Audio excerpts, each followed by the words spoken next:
Welcome to this video on how to create your own exam review. Let's begin. In this video, you will learn how to create your own exam review from a typed list of topics using ChatGPT, a previously created exam review using class resources, and you will learn how to create your own exam review from nothing at all. So let's suppose your instructor provides you a list of topics such as the list that you see here. How can you use ChatGPT to generate problems that are linked to these topics? So the first thing you want to do is go to a search engine and type in ChatGPT, and then click on the official ChatGPT website. Now, you could copy directly the words that were in that list. So for example, here is my document, right? So it says factor a difference of two squares, right? So let's just try copying these words right here, factor a difference of squares. And what we really want is we want an example, right? So I would type in example of factoring a difference of two squares. So let's see what happens when I do that. And ChatGPT does a great job of generating the problem and showing the work and the final answer, okay? So I really like here how ChatGPT sort of self-prompts. It says, let me know if you'd like to try a harder example. So one of the things that you have to do as you create your exam review is think about, is the problem difficult, challenging, or rigorous enough to be on an exam? And for this one, I would definitely say no, right? This isn't very challenging. This isn't really hard enough to do that. So what you can do if you want to add some text, use your previous prompt and just add text, is you can come up here to your previous prompt and hit copy. Okay, and then I hit Control V, or I can right click and do copy. Okay, and so then now I'm going to add the word challenging. Okay, and it wants me to log in, but I'm not going to. Okay, so this, my lovelies, is something that I would probably actually see on an exam. Right? This is much more challenging. Notice both terms have both a numerical coefficient and a variable. Okay, and again, you can see the answer here. And then I could go a little bit further, because if you look at the prompt here, I mentioned that you might have to factor this twice, right? You might have to do that. So let's once again copy the prompt and paste it here and type in challenging and factor twice. And let's see what it comes up with. Okay, so this one isn't quite as challenging as the other one. So the other one was still a good example, right? It was more challenging. But here, notice that once you factor it once, then you can go on and you have another difference of squares which you can factor again. So you may or may not be familiar with this particular content. This might not be relevant to your particular course, but I want you to understand that you can change and you can add words to whatever your prompt is in order to get the level of difficulty that you want, and in order to have the problem do exactly what you want it to do. So let's do another example from a different course. So let's say that one of the items on the list was to solve a linear equation. And I want to use this example because it's extremely open-ended. So let's just type in solve a linear equation and let's see what happens. Okay, great. So this is a two-step linear equation, right? So this may or may not be rigorous enough or challenging enough for your particular course. So let's do the procedure again where we copy our original prompt, right? And let's type in the phrase multi-step, meaning that there's going to be more than two steps. Let's see what it comes up with when we do that.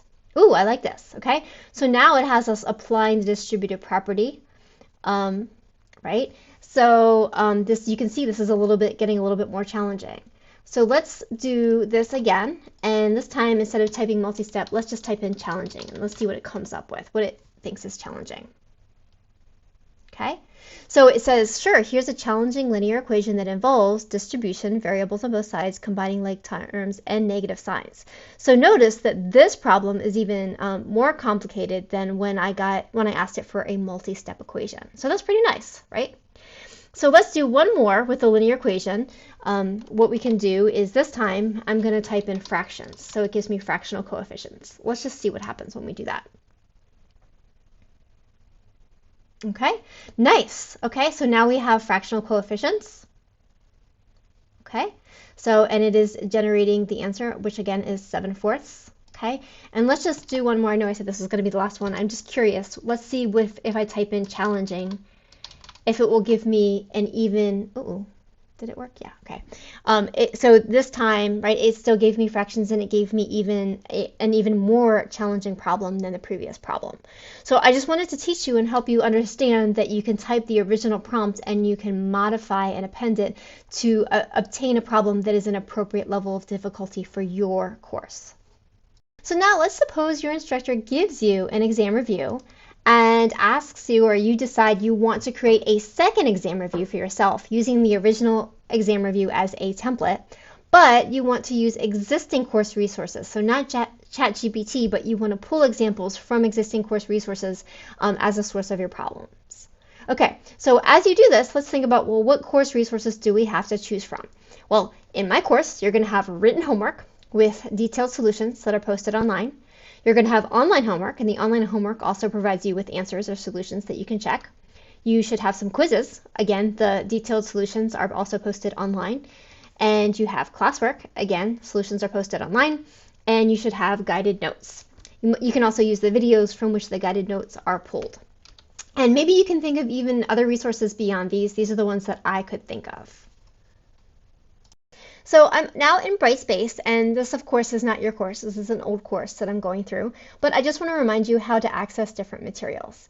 So one source, like I said, was your written homework. So you should have your written homework and solutions posted somewhere in your shell. So you should be able to pull problems from that. So let's pull from the solutions, since we probably, when we create our exam review, we probably want to have the solutions, right? So how would I pick from these 5 problems? How would I pick which problem is appropriate? Well, generally speaking, when I write homework assignments or classwork, the first problem is the easiest one, right? And it gets harder or more challenging as you go along. So if I wanted to be very prepared for a test, I would probably pick problems from the end of an assignment, right? Because those are going to be the most challenging, and I want to make sure that I can do the most challenging problems. So perhaps I would pick this problem, number 5, and use that on my exam review. So that is one option. So let's go back to Module 1.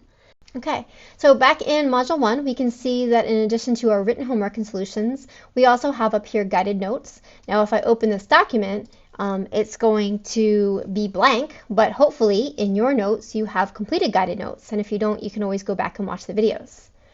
So we have our guided notes and videos, we have our written homework and solutions, we have our quizzes and our quiz solutions.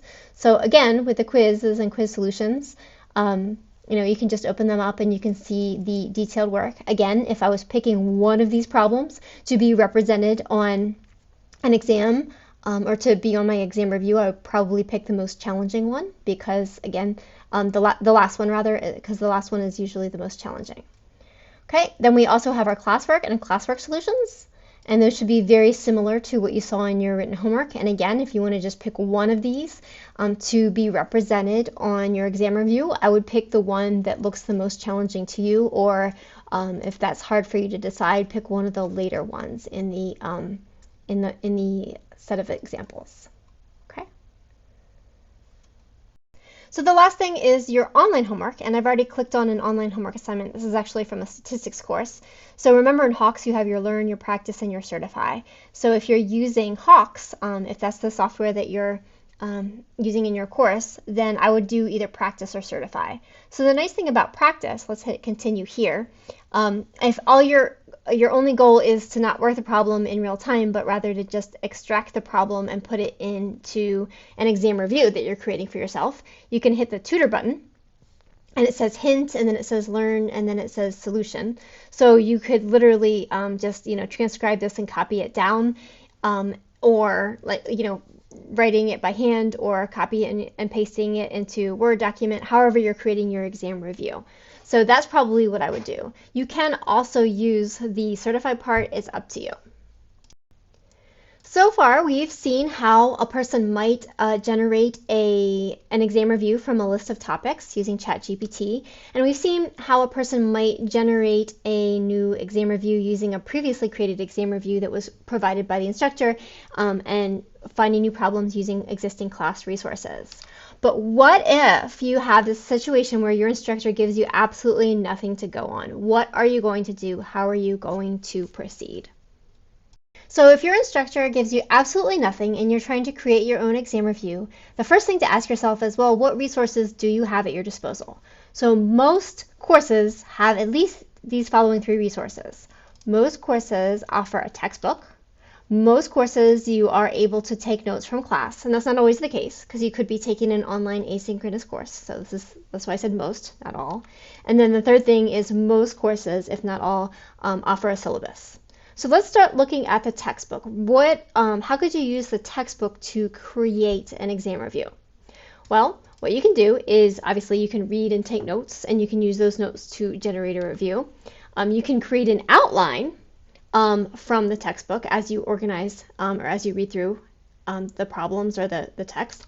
And then you can also pull at the headers and topics to pull ideas for ChatGPT. So let's go ahead and jump in and look at an actual textbook and see how I could read through a textbook and use it to generate an exam review for myself. Okay, so I am using Hawks Learning. This is something that you may or may not be using in your course. I'm going to click on eBooks, and I'm just going to select one of these books here. So let's pick this one here. Okay, and then I have the table of contents over here. And again, you might actually have like a physical copy of your textbook. It doesn't have to be a math book. It could be whatever. And let's just say I'm going to go to 2.4 because that's what we were looking at a previous slide. Okay, so I'm going to go to 2.4. And so here are some examples. So obviously, depending on the subject that you are learning, your textbook is going to be organized differently. So for a math textbook, the way it's organized usually is in examples. Also, right, you can see that there is an outline here. If you look up here, look at these objectives, right? Right up here at the very beginning, it says, here are my objectives. Multiply integers, divide integers, use order of operations, solve application problems. So already, right, just looking at my objectives, bam, I have some stuff that I could feed into ChatGPT, don't I? Right? And then I have these cute little boxes with examples. So here's example 1. Right, here's example 2. So I could pull all of these problems out of the examples and I could use them, plop them right into my exam review. So additionally, I can go to the end of the section and that's there's always practice problems there, and I could also use that as a review. So a textbook, if you have one for your course, would be an excellent way to build yourself an exam review. Then we also have our notes from our class. So hopefully you're taking notes during a lecture if you have lecture. So ask yourself what ideas were discussed. Maybe try to take from your notes an outline and pull out, extract the important ideas. Or if it's like more of a math and science class where you're doing specific examples, look at the examples that you worked in class and use those as problems on your exam review. So last but not least, every course is going to have some sort of course syllabus, and most syllabi have a course outline in them. So let me show you an example of one of my old syllabi, and I'll show you exactly what that's going to look like. Okay, so here's my syllabus, and I scrolled too far. If I scroll down, if I scroll far enough, I get to course goals overall.